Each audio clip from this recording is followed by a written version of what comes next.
What's up, folks? It's your boy Bob Hollywood with another episode of Bob's Holly World. Today I am going to be reviewing this First Order Stormtrooper. This is from Star Wars: The Force Awakens, and it's from the vintage collection. And although the front says it's made by Kenner, that is in fact not the case. It is made by Hasbro, licensed from Disney. Hasbro bought Kenner years and years and years ago. This was made in the year 2017, and it's not for children under 4. See right here, there is a warning for onion hits under the age of 3 to avoid this. Since I'm already looking at the back of the package, let's go ahead and look at this little introduction to the series, I guess, with the line. It says, celebrate the legacy of Star Wars, the action and adventure-packed space saga from a galaxy far, far away, with this collection of premium, highly detailed 3.75-inch scale figures and vehicles, each sold separately, subject to availability. And it goes on, but those are in different languages, such as French and Spanish, and another one that I can't tell. You see also there are 6 figures there underneath that Star Wars logo. Kylo Ren, which I have, and I have yet to review. Jyn Erso, which I reviewed months ago. Rebel House Soldier I also have that I have not reviewed. Rey in her Jakku outfit, which I reviewed right before this. I don't know how close they'll get posted together, but I did literally just review it.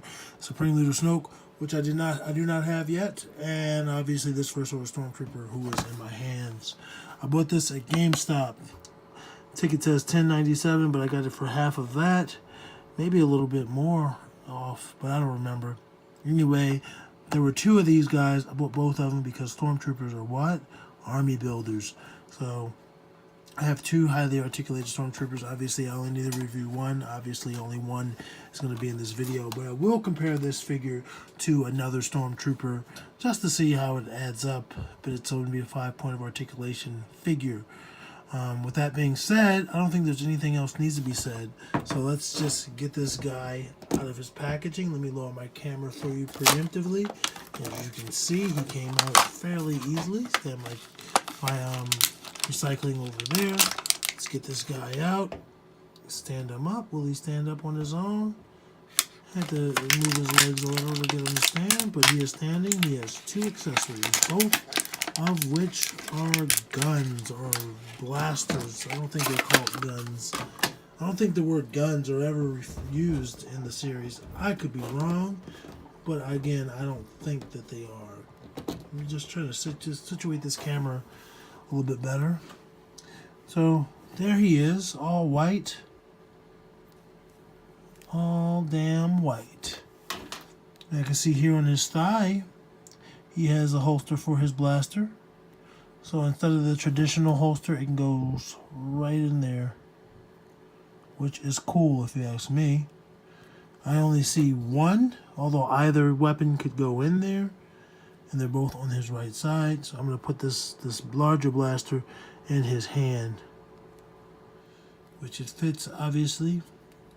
With the holster being on that side, I'm assuming this guy is right-handed. But, you know, you can use your imagination. He could dual wield. He could just have it in his left hand and the gun's on his right side. It's all up to you. The guns fit in either hand. And to prove that, I'm going to switch guns. The pistol blaster, which actually fits a little bit better than this larger blaster, but the larger blaster goes on his hip, no problem. As for if other weapons would fit there, I would have to check. I do not have my weapons bin near me because I did not notice that beforehand, or else I would have been more prepared. So I'm going to put both of these weapons in the back. You see they match his attire, his black and white attire. It's very clean black and white attire. You see there's a little helmet ding here. Maybe you don't. Just this one. That's an anomaly in the sculpting. These 2 up there, if you can see those, are just how the helmet's designed itself. Very clean. There's a little bit of dirt on his lower back there, but very clean otherwise so far. Making my way down to his calves. A little paint blemish there, one over here, but very clean. He feels kind of like he feels. I don't know my materials. He does not feel like a normal toy. The hard plastic of the It's hard up here, soft up here. It's really unique. I like it for a Stormtrooper. I almost want to say vinyl, but I could be wrong, and I don't want to have yolk on my face. Not in this case. But very good articulation, very good detailing. Well, I haven't really gone over the articulation, but you see there's paint there, paint there. Pretty good sculpting, a little bit of blemishes on his arm here.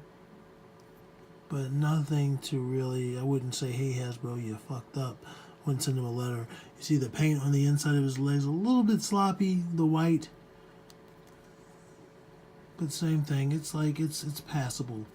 I like the level of sculpting. I like this little pack that's on some of the Stormtroopers. I don't know what that does. You know, maybe it's just padding for them if they have a seat. I don't know. I've always been curious about what makes a Stormtrooper, like why their armor is the way it is. You see there's a little blemish right there, but that's really easily hideable after you do that. So there's that. Let's go over his articulation. His arms are not going to go up very high because of his shoulder pads that prohibit him. But he does have good articulation in his elbows. Not quite 90 degrees, but pretty good. He's going to rotate 360 degrees at his shoulders, as well as his elbows.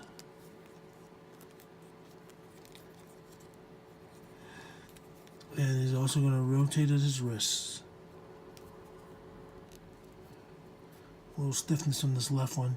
And there are hinges in his wrist.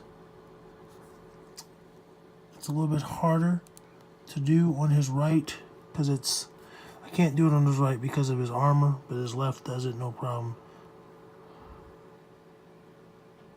Right does not really want to cooperate. There we go.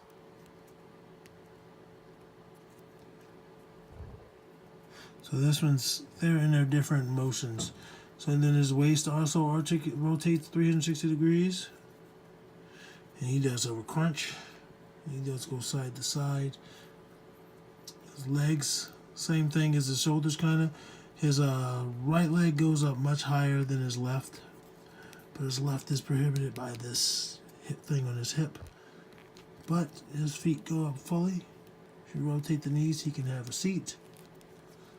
Ready for transport.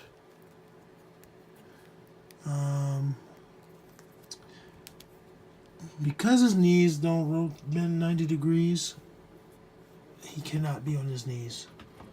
He can be like that, but he can't balance himself on his knees. Which is cool. I'm fine with a Stormtrooper not having all the articulation of a human because it's a Stormtrooper, he's in armor. His leg's going to rotate 360 degrees. So yeah, his mobility with the shoulders and his knees is going to be limited. At his elbows, it's going to be limited because of the fact that he's wearing armor.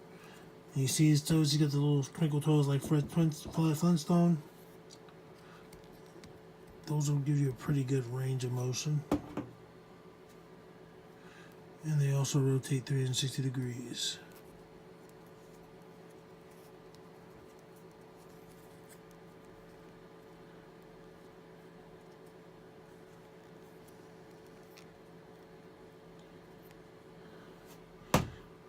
He stands up on his own, no problem. Let's get his height.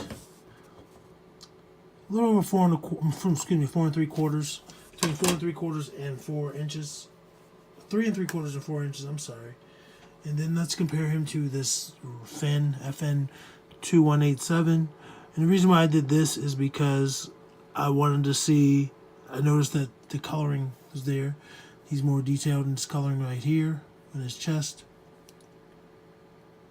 But for the most part, same design. Not the same mold, same design. Finn doesn't have black at the bottom of his shoes. And Finn just lacks some of the coloring, as you can see. Inside of Finn's gloves aren't white. And Finn just lacks some of the detail. Obviously, Finn's helmet is the same helmet, but with the marking. But obviously, it was the actual helmet. So, like, I would have to take this Stormtrooper's head off, which his head goes 360 degrees. I did not cover that.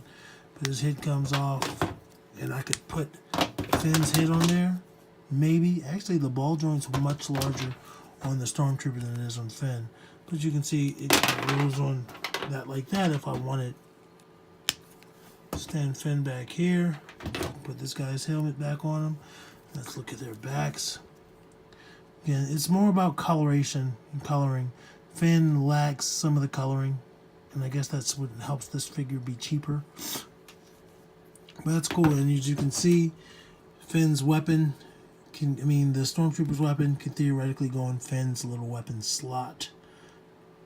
It doesn't go in as easily, but it does go in. It was going to fall out on its own, so there's that. Pistol lasts, though. The pistol stays in there with no issues.